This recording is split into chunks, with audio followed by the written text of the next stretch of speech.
Ce samedi 18 février, et pendant les 4 prochaines semaines, les téléspectateurs de France 2 feront travailler leur méninge avec 100% Logique, un jeu présenté par Cyril Ferraud.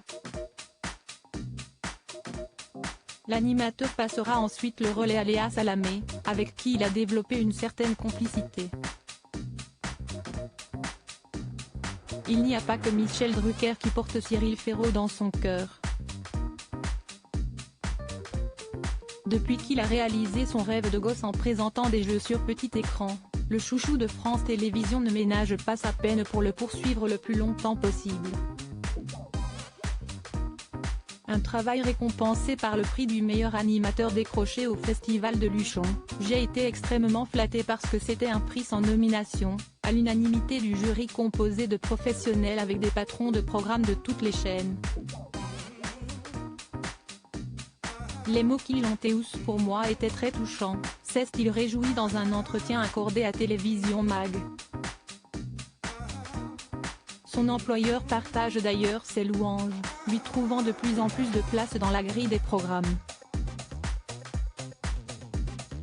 Ce samedi 18 février, comme les 3 prochains, l'habituel présentateur de Slam sera ainsi aux commandes de 100% Logique, un quiz où le bon sens pourrait permettre à l'un des 100 candidats de rafler la cagnotte de 100 000 €.